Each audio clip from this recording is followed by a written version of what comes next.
Hello दोस्तों, स्वागत है आपका एक बार फिर से उत्तराखंड एग्जाम सिलेक्शन में। तो आज जो हमारी क्लास होने वाली है उत्तराखंड जनगणना 2011 के अनुसार अनुसूचित जाति और जनजाति के जो जनसांख्यिकी आंकड़े हैं उससे संबंधित आज हमारी क्लास रहेगी और उसका हम डिटेल से अध्ययन करेंगे। पिछली वीडियो में हमने उत्तराखंड की कुल जनसंख्या, 0 से 6 आयु वर्ग का शिशु लिंगानुपात, 10 की वृद्धि दर, जनघनत्व, लिंगानुपात, साक्षरता एवं नगरीय और ग्रामीण जनसंख्या से संबंधित जनसांख्यिकी आंकड़ों का डिटेल से अध्ययन किया था। जिसने भी वो वीडियो नहीं देखी है उसका लिंक मैंने डिस्क्रिप्शन में दे दिया है, तो वहाँ से आप देख सकते हैं। तो चलिए शुरू करते हैं आज की वीडियो। तो हमारा जो आज का पहला प्रश्न है वो आपका जनगणना 2011 के अनुसार उत्तराखंड में सर्वाधिक अनुसूचित जाति जनसंख्या वाला जिला कौन सा है। तो सर्वाधिक अनुसूचित जाति जनसंख्या वाला जिला कौन सा है 2011 की जनगणना के अनुसार आपका, तो ऑप्शन नंबर बी आपका सही हो जाएगा, हरिद्वार। हरिद्वार क्या आपका अनुसूचित जाति के अंतर्गत सर्वाधिक जनसंख्या वाला जिला है 2011 की जनगणना के अनुसार। और जो उसकी कुल जनसंख्या रही वो कितनी आपकी 4,11,274, 4,11,274 हरिद्वार की जनसंख्या है 2011 के अनुसार एससी की, 2011 के अनुसार एससी की। और जो सबसे कम जनसंख्या वाला जिला है आपका चंपावत, चंपावत आपका सबसे कम जनसंख्या वाला जिला है चंपावत। उसका कितना है आपका 47,383, 47,383 चंपावत की कुल जनसंख्या है एससी के अंतर्गत, जो कि 2011 की जनगणना के अनुसार।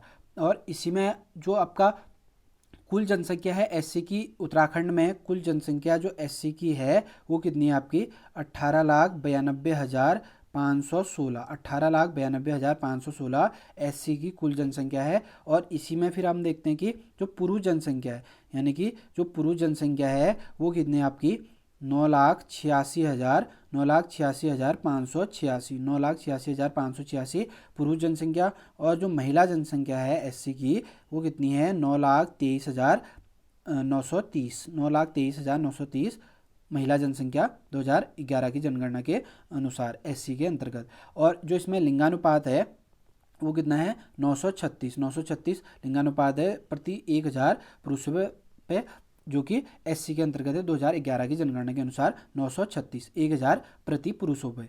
और इसी में हम देखते हैं कि अब अवरोही क्रम में या फिर आरोही क्रम में एग्जाम में पूछ लिया जाता है कि जनसंख्या वाला जिला कौन सा है, सर्वाधिक जनसंख्या वाला जिला आरोही क्रम में या फिर अवरोही क्रम में, वो कौन से आपके। पहला हम देखते हैं अवरोही क्रम में पहला जनपद है जो आपका हरिद्वार, हरिद्वार। दूसरे नंबर पे आता है आपका उधमसिंह नगर, तीसरे नंबर पे आपका आता है देहरादून, चौथे नंबर पे है नैनीताल, पांचवें नंबर पे है अल्मोड़ा। तो ये 5 जनपद आपके अवरोही क्रम में या फिर घटते क्रम में। पहला आपका हरिद्वार, उधमसिंह नगर, देहरादून, नैनीताल और अल्मोड़ा। और इसी में हम देखते हैं कि अवरोही क्रम में वो 5 जनपद कौन से हैं अवरोही क्रम में या फिर बढ़ते क्रम में। पहला आता है आपका चंपावत, दूसरे नंबर पे है रुद्रप्रयाग, तीसरे नंबर पे आता है आपका बागेश्वर, चौथे नंबर पे आपका चमोली, पांचवें नंबर पे है उत्तरकाशी। तो ये 5 जनपद हैं आपके जो कि आरोही क्रम में या फिर बढ़ते क्रम में।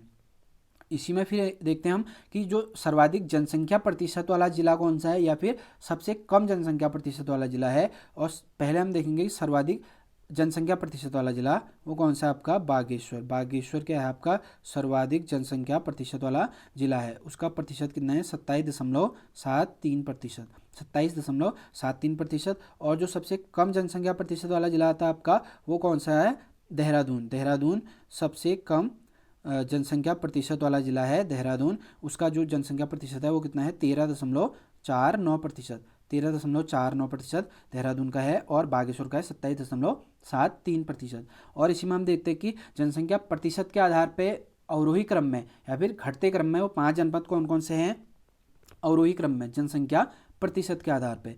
और तो पहला नंबर पे है आपका बागेश्वर जिसका है 27.73%। और दूसरे नंबर पे आता है आपका पिथौरागढ़, उसका है 24.90% पिथौरागढ़ का। तीसरे नंबर पे आता है आपका उत्तरकाशी, उसका है 24.41% उत्तरकाशी का। और चौथे नंबर पे आता है आपका अल्मोड़ा, उसका है 24.25%, 24.25%। तो ये रहे आपके अवरोही क्रम में। अवरोही क्रम में घटते क्रम में 5 जनपद जो कि जनसंख्या प्रतिशत के आधार पर। पहला है आपका बागेश्वर, पिथौरागढ़, उत्तरकाशी और अल्मोड़ा। और इसी में हम देखते हैं जो 4 जनपद हैं आपके आरोही क्रम में या फिर बढ़ते क्रम में आरोही क्रम में, तो पहला जनपद कौन सा आपका देहरादून, उसका जो प्रतिशत है 13.49%, 13.49%। दूसरे नंबर पे इसमें आता है आपका उधम सिंह नगर, इसका है 14.45%। और तीसरे नंबर पे आता है आपका टिहरी, जिसका कितना है 16.50%। और चौथे नंबर पे आता है आपका पौड़ी, पौड़ी का कितना है 17.80%, 17.80% पौड़ी का है जनसंख्या प्रतिशत के आधार पर। तो ये थे आपके अनुसूचित जाति के अंतर्गत जनसंख्या और उसका कुल जनसंख्या, लिंगानुपात, महिला पुरुष जनसंख्या आरोही और अवरोही क्रम में। अगला हम देखते हैं जनगणना 2011 के अनुसार उत्तराखंड में सर्वाधिक अनुसूचित जाति जनसंख्या के आधार पर जनसंख्या वाला जिला कौन सा है, सर्वाधिक अनुसूचित जनजाति जनसंख्या वाला जिला 2011 की जनगणना के अनुसार वो हो जाएगा आपका ऑप्शन नंबर ए आपका सही हो जाएगा, उधम सिंह नगर, जो कि सर्वाधिक अनुसूचित जनजाति जनसंख्या वाला जिला है, यानी एसटी के अंतर्गत। और उसकी जो कुल जनसंख्या है वो कितनी है आपकी 1,23,037 एसटी के अंतर्गत उधम सिंह नगर की कुल जनसंख्या है 2011 के अनुसार। और इसी में हम देखेंगे कि जो सबसे कम जनसंख्या वाला जिला है अनुसूचित जनजाति के अंतर्गत, सबसे कम जनसंख्या वाला जिला वो कौन सा है आपका रुद्रप्रयाग सबसे कम जनसंख्या वाला जिला है 2011 की जनगणना के अनुसार। और जो उसकी जो जनसंख्या थी वो कितनी थी आपकी 386 रुद्रप्रयाग की, जो कि एसटी के अंतर्गत है 2011 की जनगणना के अनुसार। अब इसी में हम देखते हैं कि एसटी का जो कुल जनसंख्या है उत्तराखंड में 2011 के अनुसार वो कितनी थी आपकी 2,91,903, 2,91,903 एसटी की कुल जनसंख्या। इसी में है आपका जो पुरुष जनसंख्या है, पुरुष जनसंख्या कितनी थी 1,48,669, 1,48,669 जो कि पुरुष जनसंख्या। और जो महिला जनसंख्या है आपका 2011 के अनुसार वो कितनी है 1,43,335, 1,43,335 जो कि आपका महिला जनसंख्या 2011 की जनगणना के अनुसार। और इसी में है आपका जो लिंगानुपात है एसटी का लिंगानुपात 2011 के अनुसार वो कितना रहा था, वो है आपका 963 एसटी का। और जो उत्तराखंड का जो ऑल ओवर लिंगानुपात है वो भी कितना है आपका 963 ही है उत्तराखंड का। और अब इसमें हम देखते हैं कि सबसे कम जनसंख्या वाला जिला जो कि अवरोही क्रम में और आरोही क्रम में 5 जनपद बढ़ते क्रम में या फिर घटते क्रम में, वो पहले हम देखेंगे कि अवरोही क्रम में वो कौन सा जनपद है। वो आपका पहले नंबर पे आता है आपका उधम सिंह नगर, दूसरे नंबर पे आपका देहरादून, तीसरे नंबर पे आपका पिथौरागढ़, चौथे नंबर पे आपका चमोली, पाँचवें नंबर पे है नैनीताल। तो ये 5 जनपद है आपके अवरोही क्रम में यानी घटते क्रम में, जो कि अनुसूचित जनजाति के अंतर्गत अवरोही क्रम में 5 जनपद हैं जो कि सब जनसंख्या के आधार पे।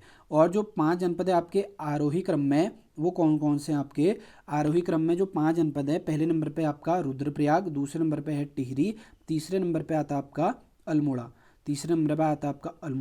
और चौथे नंबर पे है चंपावत, और 5वें नंबर पे है बागेश्वर।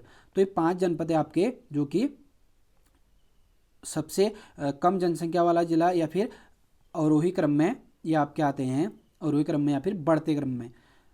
अगला इसी में हम देखते हैं कि सर्वाधिक जनसंख्या प्रतिशत वाला जिला कौन सा है। अब इसमें पहले तो हमने देखा था कि सबसे ज़्यादा जनसंख्या वाला जिला कौन सा है एसटी के अंतर्गत, और सबसे कम जनसंख्या वाला जिला एसटी के अंतर्गत, और सर्वाधिक जनसंख्या प्रतिशत वाला जिला एसटी के अंतर्गत, और सबसे कम जनसंख्या प्रतिशत वाला जिला वो आपका जो सबसे ज़्यादा प्रतिशत वाला जिला है उधम सिंह नगर सबसे ज़्यादा जनसंख्या प्रतिशत वाला जिला है, उसका कितना है 7.46%। और जो सबसे कम जनसंख्या प्रतिशत वाला जिला है वो कौन सा है आपका टिहरी के कौन सा आपका सबसे कम जनसंख्या प्रतिशत वाला जिला है, उसका कितना है 0.14% टिहरी का है जनसंख्या प्रतिशत 2011 की जनगणना के अनुसार। और इसी में फिर हम देखते हैं कि सर्वाधिक जनसंख्या प्रतिशत वाले 4 जिले वो कौन कौन से हैं अवरोही क्रम में या फिर घटते क्रम में। वो आपके पहले नंबर पे आता है आपका उधम सिंह नगर, उसका कितना है 7.46%। और दूसरे नंबर पे आता है आपका देहरादून आपका 6.58%। तीसरे नंबर पे आता है आपका पिथौरागढ़, पिथौरागढ़ का आपका 4.04%। और चौथे नंबर पे आता है आपका चमोली, चमोली का कितना है 3.13%। तो ये थे आपके 4 जनपद जो कि अवरोही क्रम में जनसंख्या प्रतिशत के आधार पर एसटी के, जो कि 2011 की जनगणना के अनुसार। और इसी में हम देखेंगे कि सबसे, इसमें हम देखेंगे फिर आरोही क्रम में, बढ़ते क्रम में सबसे कम से ज़्यादा की ओर। तो पहला जो आपका जनपद इसमें आता है वो है आपका टिहरी। टिहरी आपका आता है जनसंख्या सबसे कम जनसंख्या प्रतिशत के आधार पर। टिहरी आपका उसका कितना है प्रतिशत 0.14% टिहरी का। और दूसरे नंबर पे आपका अल्मोड़ा 0.20%। और तीसरे नंबर पे आता है आपका पौड़ी 0.32%। चौथे नंबर पे आता है आपका हरिद्वार 0.33%। तो ये आपके जनसंख्या प्रतिशत के आधार पर 4 जिले अवरोही क्रम में या फिर आरोही क्रम में। अगला हम देखेंगे, अगला जो हमारा प्रश्न है, तीसरा प्रश्न, वो आपका जनगणना 2011 के अनुसार उत्तराखंड में सबसे कम अनुसूचित जाति साक्षरता वाला जिला कौन सा है। तो आपको इसमें बताना है कि सबसे कम अनुसूचित जाति साक्षरता वाला जिला कौन सा है 2011 की जनगणना के अनुसार। वो कौन सा है आपका सबसे कम वाला कौन सा है, उधम सिंह नगर। तो ऑप्शन नंबर ए आपका सही हो जाएगा, उधम सिंह नगर। उसकी जो कुल साक्षरता दर रही 2011 के अनुसार एससी के अंतर्गत वो कितनी रही 66.3%, 66.3%। और सबसे ज़्यादा साक्षरता वाला जिला एससी के अंतर्गत 2011 की जनगणना के अनुसार वो कौन सा आपका नैनीताल, नैनीताल उसका कितना है 81.2%, किसकी, नैनीताल जनपद की। और इसी में हम देखते हैं कि ऑल ओवर जो उत्तराखंड में एससी का जो साक्षरता दर है, एससी का जो ऑल ओवर उत्तराखंड में जो साक्षरता दर है वो कितना है आपका 74.4%। उसी में आपका पुरुष साक्षरता दर वो कितनी आपकी, पुरुष साक्षरता दर कितनी है 84.3%। और इसी में फिर हम देखेंगे कि महिला साक्षरता दर कितनी है एससी की उत्तराखंड में, वो आपका 64.1%, 64.1%। उत्तराखंड में जो एससी की कुल साक्षरता दर है 74.4%। मेल इसमें आपका 84.3% और फीमेल है आपका 64.1%। तो ये आपके साक्षरता के आधार पर अनुसूचित जाति के आंकड़े। और इसी में हमारा आज का जो अगला प्रश्न है वो आपका अनुसूचित जनजाति का साक्षरता के आधार पर प्रश्न है। जनगणना 2011 के अनुसार उत्तराखंड में सर्वाधिक अनुसूचित जनजाति साक्षरता वाला जिला कौन सा है। तो सर्वाधिक अनुसूचित जनजाति साक्षरता वाला जिला इसमें पूछा गया है एसटी के अंतर्गत सबसे ज़्यादा साक्षर जिला कौन सा है 2011 के अनुसार, वो आपका रुद्रप्रयाग। तो ऑप्शन नंबर बी आपका सही हो जाएगा, रुद्रप्रयाग आपका सबसे ज़्यादा साक्षरता वाला जिला 2011 की जनगणना के अनुसार। उसका जो साक्षरता प्रतिशत रहा वो कितना है 86.3%। और जो सबसे कम साक्षरता प्रतिशत वाला जिला है एसटी के अंतर्गत वो कौन सा आपका हरिद्वार। हरिद्वार सबसे कम साक्षरता प्रतिशत वाला जिला है, उसका जो प्रतिशत है 62.1%, 62.1%। और इसी में हम देखते हैं कि उत्तराखंड में जो एसटी के अंतर्गत ऑल ओवर साक्षरता प्रतिशत है वो कितना है आपका, ऑल ओवर एसटी के अंतर्गत, ऑल ओवर एसटी के अंतर्गत हम देखेंगे वो कितना है 73.9%, 73.9%। और इसमें जो हो जाएगा आपका पुरुष साक्षरता दर जो होगी वो कितना है 83.8%। और महिला जो साक्षरता दर है एसटी के अंतर्गत 62.5%, 62.5%। अगला प्रश्न हम देखेंगे, पांचवा आपका उत्तराखंड विधानसभा में अनुसूचित जाति के लिए कितनी सीटें आरक्षित हैं। तो उत्तराखंड विधानसभा में जो हमारी 70 सीटें हैं कुल, उसमें से आपका जो एससी के लिए कितनी सीटें आरक्षित है आपकी 13 सीटें एससी के लिए आरक्षित हैं। ऑप्शन नंबर आपका सी इसमें से हो जाएगा, 13 सीटें एससी के लिए इसमें आरक्षित की गई हैं उत्तराखंड विधानसभा में। और जो उसका जो एससी के अंतर्गत जो 13 सीटें हैं वो कौन कौन सी आपकी, वो देख लेते हैं हम। जो पहला है आपका हरिद्वार के अंतर्गत कितनी सीटें आपकी 3 सीटें हैं हरिद्वार के अंतर्गत। और वो कौन कौन सी हैं, वो आपके ज्वालापुर, भगवानपुर और छबरेड़ा, वो 3 सीटें हैं हरिद्वार के अंतर्गत। और एक सीट आपका देहरादून में राजपुर सीट है। और उधम सिंह नगर में बाजपुर एक सीट है आपका उधम सिंह नगर में, और इसमें आपका फिर पौड़ी के अंतर्गत भी एक सीट है, पौड़ी की ही सीट है और एक सीट इसमें है। और फिर आता है आपका टिहरी में आपका जो घनसाली सीट है वो भी आरक्षित है अनुसूचित जाति के लिए। और फिर आप आता है उत्तरकाशी में जो पुरौला सीट है वो भी अनुसूचित जाति के लिए आरक्षित है। फिर आपका चमोली जनपद में भी एक सीट आरक्षित है, और नैनीताल में भी एक सीट आरक्षित है जो कि नैनीताल विधानसभा सीट है। और सोमेश्वर या फिर अल्मोड़ा में जो सोमेश्वर विधानसभा सीट है वो भी अनुसूचित जाति के लिए आरक्षित है। और आपका जो बागेश्वर में है, बागेश्वर जो विधानसभा सीट है वो भी अनुसूचित जाति के लिए आरक्षित है। और अगला आपका जो लास्ट है पिथौरागढ़ में जो गंगोली हाट सीट है वो भी अनुसूचित जाति के लिए आरक्षित है। तो ये थे आपके 13 सीटें जो कि अनुसूचित जाति के लिए आरक्षित है। 70 में से विधानसभा की जो 70 सीटें हैं उत्तराखंड में, उसमें से 13 सीटें जो कि आपकी अनुसूचित जाति के लिए आरक्षित हैं। और इसमें जो हमारी लोकसभा सीटें कितनी आपकी उत्तराखंड में 5 सीटें हैं, उसमें भी अनुसूचित जाति के लिए एक सीट आरक्षित की गई है। वो कौन सी आपकी अल्मोड़ा सीट आपका अनुसूचित जाति के लिए आरक्षित है। अल्मोड़ा सीट जो कि लोकसभा के अंतर्गत आरक्षित है उत्तराखंड में। और जो 5 सीटें हैं वो कौन कौन सी आपकी, पहला तो है आपका अल्मोड़ा आपका एक सीट है लोकसभा के अंतर्गत। दूसरा आपका नैनीताल, दूसरे नंबर पे नैनीताल उधम सिंह नगर एक सीट है। और तीसरे नंबर पे आता है आपका टिहरी, और चौथे नंबर पे आता है आपका गढ़वाल, और 5वें नंबर पे आता है आपका हरिद्वार। तो ये 5 सीटें जो आपकी लोकसभा के लिए है, और उसमें से जो अल्मोड़ा सीट है वो एससी के लिए आरक्षित है। और जो एससी का जो आरक्षण प्रतिशत है राजकीय सेवाओं में या फिर शिक्षण संस्थानों में, उद्यमों में, वो कितना आपका 19%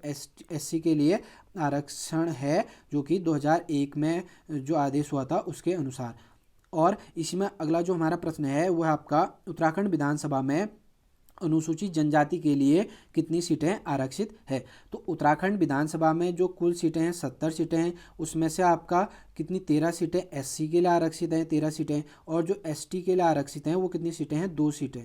वो कौन कौन सी आपकी, वो जो पहली सीट है वो आपका चक्राता जो कि देहरादून जनपद में है चक्राता। और दूसरे नंबर पर आता आपका उधम सिंह नगर में जो नानक मत्ता सीट है उधम सिंह नगर में, वो कि एसटी के लिए आरक्षित सीट है। 70 में से 2 सीटें जो हैं एसटी के लिए आरक्षित हैं। और जो राजकीय सेवाओं में या फिर शिक्षण संस्थानों में जो एसटी का जो आरक्षण है वो कितना है, 4%। 2000 जो उसमें भी 2001 के अनुसार उसमें जो आदेश हुआ था उसमें 4% एसटी के लिए आरक्षण किया गया है। तो हमारा जो आज की क्लास थी वो आपको कैसे लगी, और साक्षरता के आधार पर आरक्षित सीटें हैं या फिर जो अनुसूचित जाति और जनजाति के जो आंकड़े हैं वो आपने इसमें डिटेल से पढ़े। और आपको वीडियो पसंद आती है तो इसे लाइक शेयर कमेंट जरूर करिएगा, और इसको अपने दोस्तों के साथ भी शेयर करिएगा। तो मिलते हैं अगली वीडियो में, तब तक के लिए बाय बाय।